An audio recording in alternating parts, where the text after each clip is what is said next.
அப்ப அவங்க என்ன சொல்லிட்டாங்க, எக்ஸ்ட்ரா மேரிட்டல் அஃபேர் தேவைப்படும் பட்சத்தில் ப்ரூஃபையும் கொடுக்குறேன்னு சொல்லியிருக்காங்க. நான் தனிமைப்படுத்தப்பட்டிருக்கேன், மென்டல் குரூயாலிட்டின்ற தாண்டி கூடவே அவங்க டெசர்ஷன் அடல்ட்ரியும் வச்சிருக்காங்கல்ல. ஓகே, அது ரெண்டும் நடக்கிற பட்சத்தில் மட்டும்தான் நம்மளால கன்ஃபார்மா இவங்க தான் அப்படி அவங்க சொல்லியிருக்காங்க. நான் வந்து இதில் வந்து தனிமைப்படுத்தப்பட்டேன், என்னோட குழந்தைகள் இதில் அவமானப்பட்டிருக்காங்க, அந்த ஃபோட்டோஸ்லாம் போஸ்ட் பண்ணுறதுனால எனக்கும் என் குழந்தைகளுக்கும் வந்துட்டு நஷ்ட ஈடும் ஜீவனாம்சம் வேணும் அப்படிங்கிற ஒரு விஷயமும் அவங்க ஃபைல் பண்ணியிருக்காங்க. ஒரு வார்த்தையை சொல்லி அது அந்த அளவுக்கு ஒர்த்து கிடையாது அப்படின்னா தன் மனைவியை அவமானப்படுத்துறாரு எப்படி மேடம்? பட் அது வாழ்நாள் ஃபுல்லாக அவங்களுக்கு ஒரு நரகமான வாழ்க்கையாக தான் இருக்கும். இவ்வளோதான் இதில் மேட்ரு. இதை தாண்டி புதிய சிந்தனை நேயர்களுக்கு வணக்கம். இன்றைய சிறப்பு நேர்காணலில் நம்முடன் இருந்திருக்கும் சிறப்பு விருந்தினர் வழக்கறிஞர் திருமதி பிரியதர்ஷினி அவர்கள். மேம் வணக்கம். வணக்கம் சார், எப்படி இருக்கீங்க? நல்லா இருக்கேன், நீங்க எப்படி இருக்கீங்க? நல்லா இருக்கேன் மேம். 2 வாரமாவே பார்த்தீங்கன்னா விஜய், த்ரிஷா, சங்கீதா இதை சுற்றியே போயிட்டு இருக்கு. தொடர்ந்து பார்த்தீங்கன்னா திரையுலக பிரபலங்கள் எதிர்ப்பு தெரிவிச்சுட்டே வர்றாங்க. சமுத்திரகனியாக இருக்கட்டும், அதுக்கப்புறம் தயாரிப்போட தனஞ்சயனா இருக்கட்டும், இப்போ வந்து பார்த்தீங்கன்னா பார்த்திபனா இருக்கட்டும், தொடர்ச்சியாக வந்து எதிர்ப்பு தெரிவிச்சுட்டே வர்றாங்க. குந்தவை பேசாமல் வீட்டிலே குந்த வச்சிருக்கலாம், அது வெளியில் வந்தனால ஏற்பட்ட பிரச்சனை ஆகிப்போச்சு அப்படின்னு சொல்கிறாங்க. இதை எப்படி மேடம் பார்க்குறீங்க? ஆக்சுவலி அதான் நம்ம இது ஒரு பக்கம் போகும்போது இன்னொரு பக்கம் நமக்கு அதுக்கான லீகல் அப்டேட்டும் நமக்கு வந்து இல்லையா. தட் இஸ் அவங்க இன்ட்ரீம் பெட்டிஷனும் இங்கே ஃபைல் பண்ணியிருக்காங்க. தட் இஸ் சாட்டர்டே அவங்க ஃபைல் பண்ணியிருக்காங்க. ஆல்ரெடி மெயின் பெட்டிஷனில் என்னென்னலாம் இருந்தது அப்படிங்கிறது நம்ம ஒரு பக்கம் டிஸ்கஸ் பண்ணியிருந்தோம். அதுக்கப்புறம் பார்த்தோம் அப்படின்னா அகெயின் அதன் தொடர்ச்சியாக அந்த பெட்டிஷனுக்குள்ள ஒரு இன்ட்ரீம் பெட்டிஷன் அவங்க ஃபைல் பண்ணியிருக்காங்க. என்ன அப்படின்னு கேட்டுனா, என்ன அந்த பனையூர் வீட்டுக்குள்ள விஜய் அவர்களை அனுமதிக்க மாட்டேங்கிறாரு அப்படின்னும், இன்னொன்று விஜய் தரப்புல இருந்து எனக்கு மிரட்டல்கள் வருது அப்படின்னும், எனக்கும் என் குழந்தைகளுக்கும் வந்துட்டு நஷ்ட ஈடும் ஜீவனாம்சம் வேணும் அப்படிங்கிற ஒரு விஷயமும் அவங்க ஃபைல் பண்ணியிருக்காங்க. ஏன்னா மெயின் பெட்டிஷன்ல நம்ம பார்த்துருந்தோம், ஆல்ரெடி பேசியிருந்தோம், section 36 and 37 of special marriage act கீழே interim maintenance and permanent alimony அவங்க ஒரு விஷயம் பண்ணியிருக்காங்க அப்படின்னு தட் இஸ் கேட்டிருக்காங்க அப்படிங்கிற ஒரு விஷயம். இப்போ ஒரு இன்ட்ரீம் பெட்டிஷனும் ஃபைல் பண்ணியிருக்காங்க அந்த இடத்துல. ஓகே, அகெயின் அந்த வழக்கானது ஒரு வழக்கில் இந்த மாதிரி ஒரு மெயின் பெட்டிஷன் இன்ட்ரீம் பெட்டிஷன் இருக்கு அப்படின்னா முதல்ல அந்த இன்ட்ரீம் பெட்டிஷன் மீது தான் விசாரணை ஆரம்பிக்கும். ஓகே, இவங்க இதை கேட்டிருக்காங்க அப்படின்னு போகும்போது அகெயின் அந்த ஒரு விஷயம் ஆன் லீகல் நோட் ஒரு லீகல் அப்டேட்டாக நடந்திருக்கு. இன்னொரு பக்கம் வந்துட்டு திரும்ப வந்துட்டு அந்த சங்கீதா அவர்கள் இதில் வந்து தாக்கப்பட்டுக்கிட்டே இருக்காங்க இல்லையா. ஒரு பெண்ணாக இருந்து நீங்கள் நிறைய அவங்களை சுற்றி வரக்கூடிய கேள்விகள். இது வந்து நம்ம ஆல்ரெடி பேசின மாதிரி இன்னும் யார் பக்கமும் எதுவும் ப்ரூவ் ஆகலை. இந்த மாதிரி நான் பாதிக்கப்பட்டிருப்பேன்னு ஒருத்தவங்க வெளியில் வந்திருக்காங்க. ஏன்னா அகெயின் இது வந்து ஒரு காமன் ஒரு சொசைட்டியல் தாட் தான் இது. அப்படி இருந்தால் கூட இப்போ அவங்க என்ன சொன்னாங்க, ஒரு நடிகையோட ஒரு பழக்கவழக்கத்தில் இருக்காங்க அப்படிதான் மறைமுகமா சொன்னாங்க. நாகரிகம் கருதி அந்த பேரை வெளியில சொல்றாங்க. ஆனா திரு விஜய் அவர்கள் நீ என்னது சொல்ற நானே சொல்றேன்னு சொல்லி வாண்டடா வந்து த்ரிஷா ஒரே காஸ்டியூம்ல கூட்டி போயிட்டு இன்னைக்கு வெட்ட வளசம் ஆக்கிட்டாரு. சோ பலரும் கேட்கலாம் மேடம், இப்ப சமுத்திரனோட கேட்டிருக்காரு, யாரை ஏமாத்தா கூட்டி போனேன் அப்படிலாம் கேட்டிருக்காரு. எப்படி மேடம்? இது எல்லாமே பார்த்தீங்க அப்படின்னா நம்ம வந்து அகெயின் ஒரு கிரிட்டிக்காவோ இல்லை காமனாக உட்காந்து பேசுகிறவங்களா இருந்தாலும் நம்ம எதை வேணால் டிஸ்கஸ் பண்ணிட்டு போயிடலாம் இல்லையா. பட் ஆனால் லீகல் நோட் அப்படின்னு போகும்போது அகெயின் நம்ம எவிடென்ஷியலாக பேச வேண்டிய ஒரு கண்டிப்பாக பேசணும் அப்படிதான். ஓகே, இல்லைனா அது வந்து முறை கிடையாது. ஸோ அப்படி இருக்கும்போது திரும்ப அவங்க சொன்னது என்ன, பேரை வெளியிடலை, தேவைப்பட்டால் வெளியிடுவேன், தேவைப்பட்டால் பார்ட்டி டு த கேஸாக சேவ் பண்ணுறது எல்லாமே நம்ம பார்த்தோம் இல்லையா. ஸோ அப்படி இருக்க ஒரு சூழ்நிலையில் இன்னைக்கு இது வந்து நம்ம எப்படின்னா ஒரு பார்க்குற ஒரு ஐஸை வச்சு இதை வச்சு நம்ம வந்து சூன் இந்த பொசிஷனில் இருந்துட்டு ஒரு லீகல் பிளாட்ஃபார்ம்ல நம்மளால டிசைட் பண்ண முடியாது. ஓகே, நம்ம ஆல்ரெடி சொன்ன மாதிரி இவ்வளவு அலிகேஷன் சங்கீதா தரப்புல இருந்து வைக்கப்பட்டிருக்கு. அதுக்கான ப்ரூஃப் சங்கீதா அவர்கள் தரும்போது தான் நீதிமன்றம் அதை அக்செப்ட் பண்ணும். இப்போ சோஷியல் மீடியால வரக்கூடிய ரூமர்ஸ், போட்டோஸ், டாக்ஸ் நீதிமன்றம் அக்செப்ட் பண்ணாது. ஓகே, சோ அந்த மாதிரி இருக்கும்போது இது எல்லாமே எப்படி ஆகுது அப்படின்னா பீப்புளோட அந்த ஒரு பிரசம்ஷன் ஃபேக்டர்ல வந்துட்டு ஒரு பேசப்படுற ஒரு விஷயமா இருக்கு, ஆதங்கத்தின் பெயரில் பேசப்படுற ஒரு விஷயமா இருக்கு இந்த இடத்துல இல்லையா. சோ அப்படி இருக்கும்போது இங்க திரும்ப தாக்கப்படுறது வந்து பாதிக்கப்பட்ட ஒரு பெண் தான் இங்க தாக்கப்பட்டு இருக்காங்க. அதன் விளைவாகத்தான் வந்து AIDWAவும் இங்க வந்து women's all India domestic women's அசோசியேஷனும் இங்க வந்துட்டு ஒரு விஷயத்தையும் கண்டனமா பதிவு பண்ணியிருந்தாங்க இல்லையா. ஏன்னா விஜய் அவர்கள் வந்து அவர்களுடைய தொண்டர்களுக்கு வந்துட்டு இந்த மாதிரி வந்து ஒரு அறிக்கை கொடுக்கணும், தாக்குறதை வந்து ஸ்டாப் பண்ணுங்க, இந்த மாதிரி சோஷியல் மீடியால அபியூசிவான கமெண்ட்ஸ் போடாதீங்க அப்படின்னும், சைபர் கிரைம் இதன் மீது நடவடிக்கை எடுக்கணும் அப்படிங்கிற ஒரு விஷயமும் ஒரு பெண்ணுக்கு ஒரு ஸ்ட்ராங்கா அவங்க வந்து கொடுத்த ஒரு விஷயமும் அங்க பார்க்கப்படுது. ஓகே, அதனை தாண்டி நிறைய பெண்கள் ரிலேட்டடான விஷயங்கள், பெண்களுக்கு சப்போர்ட் பண்றவங்க, பெண் ஆல்ரெடி பாதிக்கப்பட்டு, ஏன்னா இதுல மென்டல் குரூயாலிட்டின்ற ஒரு விஷயமும் மென்ஷன் பண்ணப்பட்டிருக்கு இல்லையா. ஸோ இதற்கிடையில வீட்டுக்குள்ள அனுமதிக்கலன்னு ஒண்ணு. ஏன்னா அவங்க சொல்றாங்க விஷயமே, நான் UK சிட்டிசனு, யூகேல எனக்கு சென்னையில வேற இடம் கிடையாது போகிறதுக்கு, அதனால நான் போகும்போது என்னை அலோவ் பண்ண மாட்டேங்கிறாங்க அப்படிங்கிற ஒரு விஷயம். ஏன்னா நம்ம டொமஸ்டிக் வயலன்ஸ் ஆக்ட்ல as per செக்ஷன் 17 and 19 படி பார்த்தோம் அப்படின்னா அந்த மனைவிக்கு டில் கெட்டிங் த ஜட்ஜ்மெண்ட் அந்த ஒரு டிவோர்ஸ் ஆர்டர் காப்பி ஆகிற வரைக்கும் அந்த வீட்டுக்குள்ள இருக்க எல்லா உரிமையும் அவங்களுக்கு இருக்கு. சம உரிமை இருக்கு. சம உரிமை இருக்கு. அது கணவன் வீட்டாரோ அதை மறுக்க முடியாது. சில பெண்களுக்கு ஆஃப்டர் மேரேஜும் இருக்கு. எப்பனா அந்த ப்ராப்பர்ட்டி 2 பேரால சம்பாதிச்சு வாங்கப்பட்டுச்சு அப்படின்னா இதெல்லாம் தாண்டி அந்த இது எல்லாத்தையும் தாண்டி அந்த கணவர் மேலும் அந்த பெண்ணை மனைவியை அந்த வீட்டுல இருந்து அனுப்பணும்னு அவங்க நினைச்சாங்கன்னா ப்ராப்பரா கோர்ட்டுக்கு போய் ஒரு விஷயத்தை பெட்டிஷனை ஃபைல் பண்ணி ஒரு ஆர்டர் காப்பி வாங்கிட்டு வந்தால் மட்டுமே அது சாத்தியம். இல்லைன்னா அது சாத்தியமான ஒரு விஷயம் கிடையவே கிடையாது. ஆனா விஜய் தரப்புல வந்து நாங்க டிவோர்ஸ் கொடுக்க மாட்டோம் சொல்லி அடம் பிடிக்கிறாரு அப்படிங்கிறாங்க மேடம். அப்ப டிவோர்ஸ் கொடுக்க முடியாது சொல்றவரு எதுக்கு திரிஷா கூட்டிட்டு போனா? நீங்க அது லீகலாவும் நம்ம பார்க்கலாம். ஆக்சுவலி டிவோர்ஸ் கொடுக்க முடியாது அப்படின்னு சொல்ற பட்சத்துல இது அகைன் நம்ம பார்த்தோம்னா contested divorce based on proof தான் இங்க ப்ரூவ் ஆகவே போகுது. இங்க சங்கீதா அவர்கள் அலிகேஷன்ஸ் வச்சிருக்காங்க. லேட்டர் ஆன் போக அவங்க என்ன பண்ணுவாங்கன்னா அந்த ஸ்டேஜஸ் வரும்போது அவங்க ப்ரூஃப் சப்மிட் பண்ணுவாங்க. ப்ரூஃப் எல்லாம் அவங்க சொல்ற அலிகேஷனோட மேட்ச் ஆயிடுச்சு, ப்ராப்பரா ஆயிடுச்சுன்னா அவங்க கேட்ட டிவோர்ஸ் உங்களுக்கு கொடுக்கப்படும். Dissolution of marriage. ஓகே, அதாவது legal termination of marriage, divorce granted அப்படிங்கிற ஒரு விஷயம். ஓகே, சங்கீதா அவர்களால இதை ப்ராப்பரா ப்ரூவ் பண்ண முடியல அப்படின்னா டிவோர்ஸ் பெட்டிஷன் இஸ் டிஸ்மிஸ்ட் அப்படின்ற ஆர்டரை நம்ம எக்ஸ்பெக்ட் பண்ணலாம். இங்க இவ்வளவு அலிகேஷன் வைக்கும்போது விஜய் அவர்கள் திரும்ப ரிட்டன் ஸ்டேட்மெண்ட்ல வந்து அதற்கெல்லாம் பதிலும் கொடுக்கணும், அதை கண்டெஸ்ட் பண்ணியும் கொண்டு போகணும். ஏன்னா நமக்கு இன்னும் ட்ரையல் இருக்கு, ஆர்குமெண்ட் இருக்கு, கிராஸ் இருக்கு, இதெல்லாம் இருக்கு. ஒரு விஜய் அவர்கள் வந்து இல்ல இந்த அலிகேஷன்லாம் இல்லைன்னு அவரு ப்ரூவ் பண்ணிட்டாருன்னா அவரு கேட்ட மாதிரி நான் டிவோர்ஸ் கொடுக்க மாட்டேன்றது டிவோர்ஸ் அங்க கிடைக்காது. கொடுக்க மாட்டேன்றதை தாண்டி கிடைக்காது. சங்கீதா அவர்கள் ப்ரூவ் பண்ணிட்டாங்கன்னா டிவோர்ஸ் கிடைச்சிரும். இவ்வளவுதான் எங்க விஷயம். ஆனா சொல்ற மாதிரி டார்ச்சர் கொடுத்துட்டே இருந்தா வேற வழி இல்லையா மேடம்? கொடுத்தானே ஆகணும். டார்ச்சர் அது ப்ரூவ் பண்ற ஃபேக்டர் இருக்கு. நான் உங்களுக்கு சொன்ன மாதிரி மென்டல் டார்ச்சர் தானே கொடுக்க சொல்றாரு. இப்ப சங்கீதா அவர் என்ன சொல்றாங்க, எனக்கு மன ரீதியா டார்ச்சர் இருக்கு. அவங்க என்ன பண்ணாங்க, கைதியா நான் மாட்டப்பட்டுக்கு தான் சொல்றாங்க. என்ன 2021 நான் தனிமைப்படுத்தப்பட்டிருக்கேன்னு சொல்றாங்களே, அதுக்கான ப்ரூஃப் அவங்க சப்மிட் பண்ணணும். அந்த நான் தனிமைப்படுத்தப்பட்டிருக்கேன், மென்டல் குரூயாலிட்டின்ற தாண்டி கூடவே அவங்க டெசர்ஷன் அடல்ட்ரியும் வச்சிருக்காங்கல்ல. ஏன்னா இது மூணுமே ஸ்ட்ராங்கான விஷயம். ஒரு கேஸ்லயே ஒரு லீகல் கிரவுண்ட் இருந்தாலும் it is a valid ground for divorce prove பண்ற பட்சத்துல இப்போ நீங்க வந்து 3 கிரவுண்ட் ஒரே கேஸ்ல கொண்டு வந்து வச்சிருக்கீங்க. அப்ப அவங்க என்ன சொல்றாங்க, எக்ஸ்ட்ரா மேரிட்டல் அஃபேர் தேவைப்படும் பட்சத்தில் ப்ரூஃபையும் கொடுக்குறேன்னு சொல்லியிருக்காங்க. ஆமா, இந்த ப்ரூஃப் இருக்குன்னு ப்ரூஃப் இருக்குன்னு சொல்லியிருக்காங்க இல்லையா? அப்ப அந்த ப்ரூஃப் அவங்க ப்ராப்பரா கொடுத்துட்டாங்கன்னா டிவோர்ஸ் கிடைச்சிரும். அந்த இடத்துல போயிட்டு இல்லைங்க என்கிட்ட எந்த ப்ரூஃபும் கிடையாது, சோஷியல் மீடியால வர ஒரு விஷயத்த சோஷியல் மீடியால வர போட்டோஸ் எடுத்துக்கோங்க அப்படின்னா கண்டிப்பா அதில் நீதிமன்றம் அதை எவ்வளவு அக்செப்ட் பண்ணுன்றது கொஸ்டின் மார்க் தான். கண்டிப்பா இவ்வளவு கான்ஃபிடென்ட்டா ஒரு பொதுத்தளத்தில் வைக்கிற போது கண்டிப்பா ப்ரூஃப் இருக்க தான் செய்யணும். ஏன்னா ஒரு சாதாரண குற்றச்சாட்டு கிடையாது, மிகப்பெரிய குற்றச்சாட்டு. இன்னைக்கு வந்து 2026 சட்டமன்ற தேர்தலில் போட்டியிட போறாரு, சிஎம் கேண்டிடேட்டா இருக்கிறாரு. அதனால ஒரு அலிகேஷன் வைக்கும்போது அவ்வளவு சீக்கிரம் சாதாரண வைக்க முடியாது மேடம். ஆமா, இன்னொன்று என்னன்னா அந்த நடிகையை தொடர்ந்து வைக்கப்படுற கேள்வி still on a legal platform அவங்க யார் அந்த நடிகைன்றது கன்ஃபார்ம் ஆகாத ஒரு விஷயம் இல்லையா? ஏன்னா வெளி உலகத்துக்கு அவங்களோட டிஸ்கஷன் பேஸ்டு, அவங்க ப்ரெசம்ஷன் பேஸ்டு, அவர் செய்யக்கூடிய ஒரு ஆக்டிவிட்டிஸ் பேஸ்டு ஒரு நடிகையுடைய பேரை திரும்ப சொல்லிக்கிட்டும் இருக்காங்க. அந்த நடிகை திரும்ப அதுக்கு கண்டனம் தெரிவிச்சுட்டும் இருக்காங்க. ஓகே, இப்போ அந்த நடிகை தான் அப்படின்னு சொல்றதுக்கு உண்டான எந்த லீகல் ப்ரூஃபும் நம்ம கிட்ட கிடையாது. ஒன்று அது என்ன பண்ணணும் அப்படின்னா பாதிக்கப்பட்டவங்க அந்த பேரே சொல்லணும், இல்லையா பாதிக்கப்பட்டவங்க அதை ப்ரூவ் பண்ணி நீதிமன்றம் வாயிலாக நமக்கு தெரிய வரணும். ஓகே, அது ரெண்டும் நடக்கிற பட்சத்தில் மட்டும்தான் நம்மளால கன்ஃபார்மா இவங்க தான் அப்படின்றது நம்மளால பின் பாயிண்ட் பண்ணவே முடியும். பொதுத்தளத்தில் இப்போ இந்த மாதிரி ஒரே காஸ்டியூம் போட்டு ஜோடியா போறதெல்லாம் ஏற்றுக்க முடியாது அப்படி மேடம். அது கண்டிப்பாக வந்து நீங்கள் ஒரு கோர்ட்டில் ஒரு எவிடன்ஸை அக்செப்ட் பண்ண முடியுமான்னு கேட்டால் கண்டிப்பாக கிடையாது. அகெயின் இவங்க ப்ரொஃபஷன் இது வந்து ஒரு நார்மல் பீப்புள். ஓகே, எந்த ஒரு துறையும் இந்த மாதிரி ஒரு ஃபேம் ரிலேட்டடா ஒரு சோஷியல் மீடியா ரிலேட்டடா இல்லாமல் யாராவது ஒருத்தவங்க இருக்காங்க, அடிக்கடி அந்த பொண்ணு கூட வெளில போறாங்க வராங்க அப்படிங்கிறது வேற. இவங்க ப்ரொஃபஷன் அகைன் ஆக்டிங்ன்ற இதெல்லாம் எப்படி சொல்றேன்னா அவங்க எடுத்துட்டு வரக்கூடிய டிஃபென்ஸ் பாயிண்டா இருக்கும்னு நான் சொல்ல வரேன். ஓகே, ஒரே ப்ரொஃபஷன் ஆக்ட். இதே நம்ம அண்ணன் செடி கேஸ் கொஞ்சம் போய் பார்ப்போமே, அந்த ஞானசேகரன் எல்லாருக்கூடயும் போட்டோ எடுத்திருக்கான்ற ஒரு விஷயம் இருக்கு. மியர் அந்த போட்டோகிராஃப்ஸ் மட்டுமே இங்க ப்ரூஃப் அக்செப்ட் பண்ணப்படாதுன்னு சொன்னாங்களா இல்லையா? உண்மைதான். ஏன்னா அவங்க வந்து இருக்காங்க ஒரு சோஷியல் ஃபேம்ல இருக்கக்கூடிய பர்சன்ஸ் 4 இடத்துக்கு போவாங்க, 4 கல்யாண வீட்டுக்கு போவாங்க, 4 இடத்துக்கு போகும்போது வரும்போது யார் வேணா வந்து போட்டோ எடுத்துக்கலாம், செல்ஃபி இது யார் வேணா எடுத்துக்கலாம். ஓகே, அந்த மாதிரி இருக்கும்போது எங்களை மேரேஜுக்கு இன்வைட் பண்ணாங்க, நாங்கள் போகணுன்னு அவங்க டிஃபென்ஸ் பாயிண்ட் எடுக்கிறதுக்கும் நிறைய சான்சஸ் இருக்கு, எல்லாமே இருக்கு.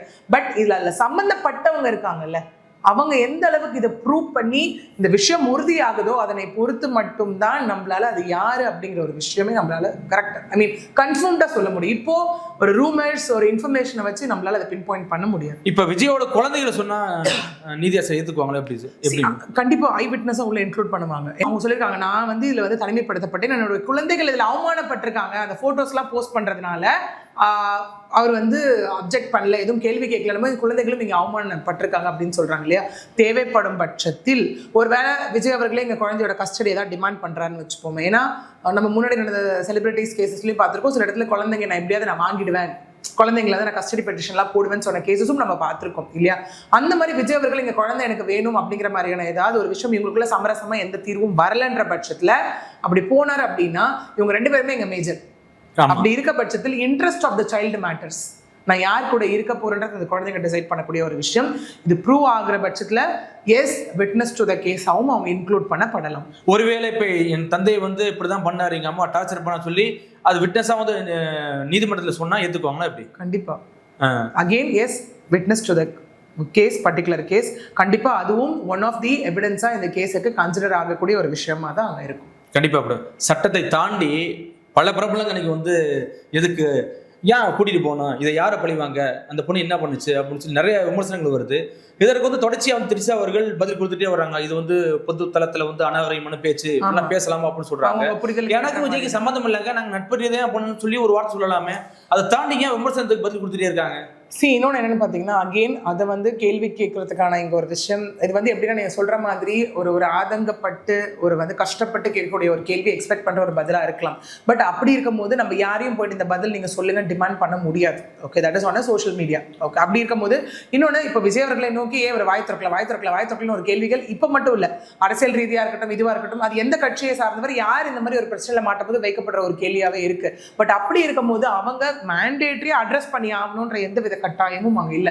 பட் எங்க பதில் சொல்லணுமோ அங்க பதில் சொல்லணும். இதே நீதிமன்றத்துல வந்து ஒரு மனம் சாதிக்க முடியாது கண்டிப்பா அந்த இடத்துல. இதே ஒரு வேளை ஒரு கேஸ் வந்து ப்ரொலாங் ஆகிற பட்சத்தில் அவங்க சொன்னாங்களே தேவைப்பட்டாலும் அந்த பர்சனை உள்ள கொண்டுட்டு வருவேன்னு, அந்த தேவைப்படுற பர்சன் உள்ள போகும்போது அங்க போய் மௌனம் சாதிக்க முடியாது.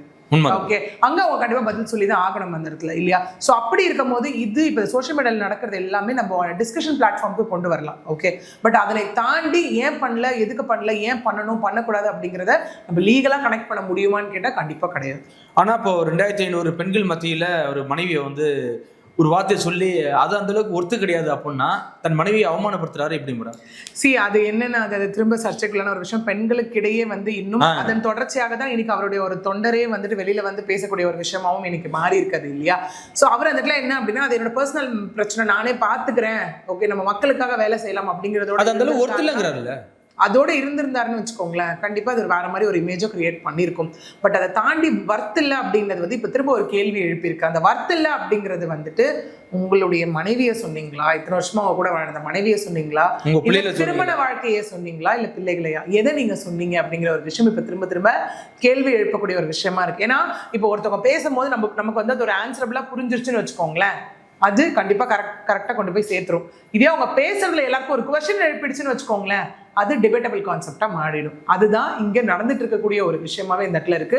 அதுவும் வந்து ஒரு பெண்கள் மத்தியில வந்து இருந்துட்டு, ஏன்னா இங்க என்னன்னா அந்த பெண்கள் மத்தியில இருக்க ஒரு விஷயமா இருக்கட்டும். இன்னொன்னு இங்க திரும்ப திரும்ப அந்த சொசைட்டியோட ஒரு கட்டமைப்பு எப்படி இருக்குன்னா பெண்களை தாக்கப்படுற ஒரு விஷயமா தான் இருக்கு. நம்ம காமன் நோட்டே எடுத்துக்கலாமே, இவர் கேஸ்ன்னு இல்லை, இந்த மாதிரி சம்பவங்கள் நடக்கிறப்போ வந்து திரும்ப திரும்ப இந்த மாதிரி ஆண் வந்து திருமணத்தை தாண்டி ஒரு உறவுல இருக்காரு அப்படின்னும் போது மனைவியும் அங்க வந்து இந்த சமூகம் வந்து கேள்வி கேட்கும்.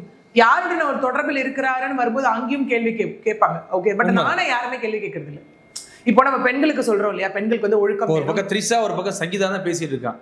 ஆனா விஜய் தானே விருப்ப விட்டு கூட்டி போறாரு. அப்படிங்கும்போது விஜய் வந்து அந்த அளவுக்கு யாரும் பேச முடியறாங்க. ஏன்னா இப்போ அதுதான் நான் சொல்ல வந்தேன். இப்போ ஒரு பெண்ணுக்கு இருக்காங்கன்னா ஒரு பெண்ணுக்கு வந்து அகைன் நம்ம வந்து சொல்றோம் இல்லையா வேல்யூஸ்னு ஒன்று இருக்குன்னு. ஏன்னா நீங்க நம்ம திரும்ப திரும்ப பெண்களுக்கு அகைன்ஸ்டா நடந்த கிரைம்ஸ்ல நம்ம பேசியிருக்கோம். அந்த இடத்துல பேசும்போதே அந்த பொண்ணு ஏன் அங்க போகணும், ஏன் இங்க வரணும், ஏன் இதை பண்ணணும், அந்த பொண்ணு என்ன பண்ணாலும் தெரியல, அதான் அந்த பையன் விட்டுட்டு போயிட்டான் அப்படின்ற மாதிரியான கேள்வி கேட்கும் போது இப்போ இதே பண்ணும்போது அந்த ஒரு பெண்ணுக்கு ஒழுக்கம் கற்பு இதெல்லாம் இருக்கணும்ன்ற வரிசையில அந்த ஆணுக்கும் அது இருக்கணும் இல்லையா? கண்டிப்பா. இப்ப நம்ம ஒரு பெண்ணை சொல்ற ஒரு ஆண் வந்து கூப்பிட்டா நீ போயிடுவியான், அதே மாதிரி ஒரு பெண் கிட்ட நம்ம கேட்கிறோம் இல்லையா ஒரு ஆண் வந்து கூப்பிட்டா நீ போயிடுவான், அதே கேள்வியே ஆணை நோக்கி யாருமே வைக்க மாட்டேங்கிறோம். ஒரு ஆண் கூப்பிட்டா நீ, ஒரு பெண் கூப்பிட்டா நீ போயிடுவியா அப்படின்ற கேள்வியே நம்ம வைக்க மாட்டேங்கிறோம். அந்த மாதிரியான ஒரு விஷயம் லேக் ஆகும்போது திரும்ப திரும்ப திரும்ப இங்க பெண்கள் தான் முழுக்க முழுக்க தாக்கப்பட்டு இருக்காங்க.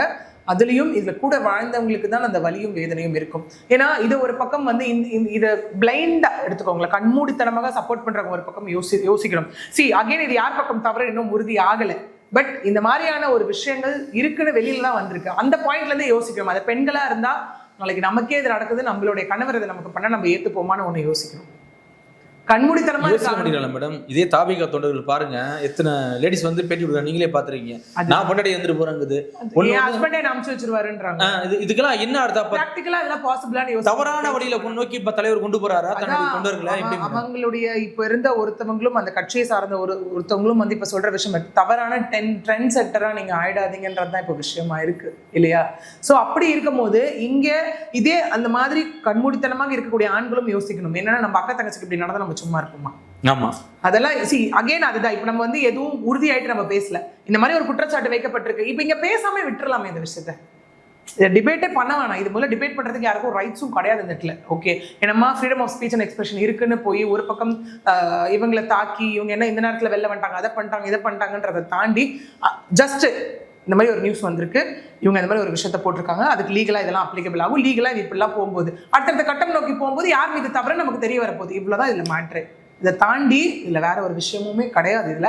பட் இதை ஊதி ஊதி ஊதி பெருசாக்கி ஆல்ரெடி கஷ்டத்துல இருக்கவங்களை இன்னும் கஷ்டப்படுத்தி வேற மாதிரி இந்த சொசைட்டி எடுத்துட்டு போயிட்டு இருக்கு அப்படிங்கிறது தான் உண்மையான ஒரு விஷயமா இருக்கு. கண்டிப்பா மேடம். இதை தாண்டி இன்னைக்கு விஜய்க்கு 3 பிரச்சனைகள் இருக்கு. ஒன்னு டிவோர்ஸ் கேஸ், இன்னொன்னு பாத்தீங்கன்னா சிபிஐ வழக்கு, அதை தாண்டி இன்னொன்னு வந்து கூட்டணி கணக்கு ஒன்று போயிட்டு இருக்கு. அது வந்து பவன் கல்யாணம் வச்சு இன்னைக்கு மூவ் பண்ணிட்டு இருக்கா, இந்தியா கூட்டணியில் வந்தே ஆகணும் அப்படின்னு சொல்லி ஏதோ டீலிங் போயிட்டு இருக்கும் போல. இது எப்படி மேடம் பாக்குது? இதுல எப்படி அவர் சர்வே பண்ணுவாரு எப்படி மேடம்?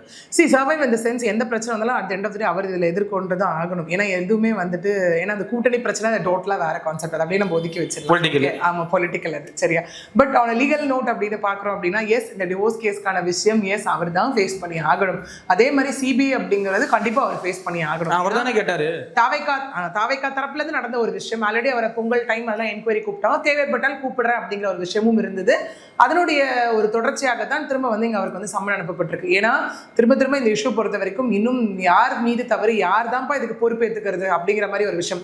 தாவேக்கா தரப்புல இருந்து காவல்துறையையும், காவல்துறை தரப்புல இருந்து தாவேக்காவையும் மாத்தி சொல்லக்கூடிய ஒரு விஷயம். இல்ல உங்க அஜாக்கிரதை எங்க, இல்ல உங்க அஜாக்கிரதை நீங்க நீங்க நீங்க அப்படின்னு மாத்தி இங்க வைக்கப்படுற ஒரு விஷயத்துல இது வரைக்கும் சம்பந்தப்பட்ட தாவேக்கா நிர்வாகிகள் எல்லாரையும் கூப்பிட்டு விசாரிச்சு சோசியல் மீடியால அவருடைய மனைவியை ரொம்ப தாக்குதல் நடத்துறாங்க. அது எப்படி மேடம்? அது தாக்குதல் நடத்துற உண்மையை தாவேக்கா தொண்டர்களா இல்ல ரசிகர்களா எப்படி மேடம்?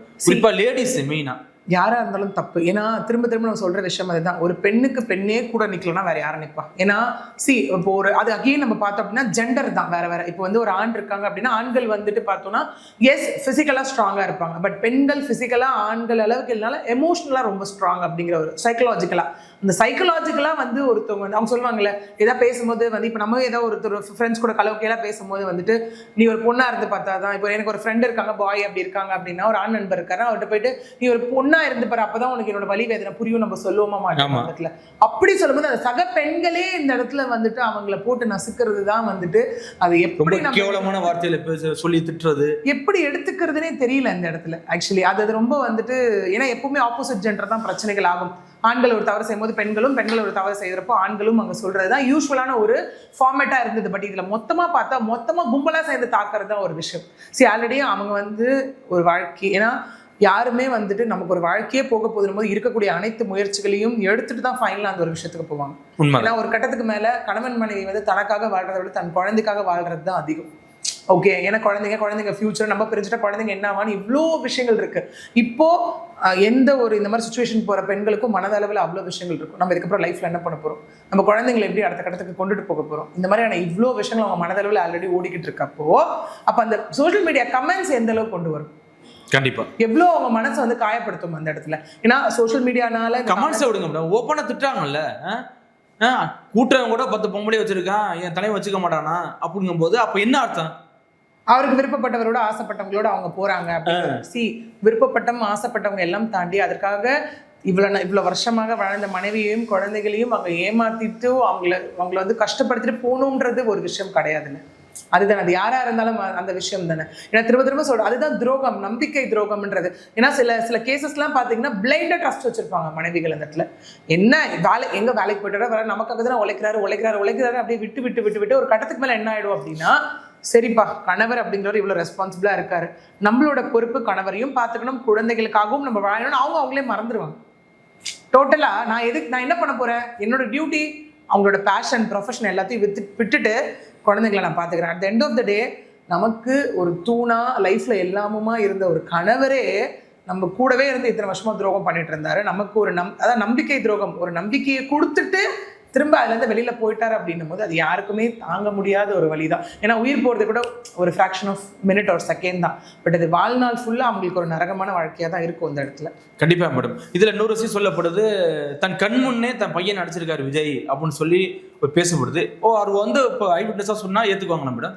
இது எல்லாமே வந்து பார்த்தீங்கன்னா ஆன் ரெக்கார்ட் பெட்டிஷன் அப்படிங்கிற ஒரு விஷயத்தில் வந்து இந்த மாதிரியான விஷயம் வந்து ஸ்பெசிஃபை பண்ணப்படலை. ஓகே, இதெல்லாம் வந்து பேசப்படுற ஒரு விஷயம். அகெயின் உட்காந்து சினி ஃபீல்டில் இருக்கவங்க நான் இதெல்லாம் பார்த்துருக்கேன், இதெல்லாம் சொல்லி கேட்டிருக்கேன் அப்படிங்கிற ஒரு விஷயமா இருக்கட்டும், இல்லை ஒரு கிரிட்டிக்காக இருக்கட்டும், இல்லை விஷயத்தில் ஒரு ஒரு யாராவது கொண்டு போய் சேர்க்குற ஒரு விஷயமா தான் இருக்குது. இந்த மாதிரி ஏதோ ஒரு விஷயங்கள் தேவைப்படும் பட்சத்தில் சம்மந்தப்பட்டவர்கள் வந்து குழந்தைங்களோ இல்லை இவங்களோ சம்மந்தப்பட்டவங்க கோர்ட்டில் வந்து ரெக்கார்ட் பண்ணுற பட்சத்தில் வித் எவிடன்ஸ் கண்டிப்பாக நீதிமன்றம் அப்படியெல்லாம் அது இல்லைங்க அதெல்லாம் அக்செப்ட் பண்ண முடியாதுன்னு சொல்ல போகிறது கிடையாது. கண்டிப்பாக அதை அக்செப்ட் பண்ணக்கூடிய ஒரு ஃபேக்டராக தான் இந்த இடத்துல இருக்கும்.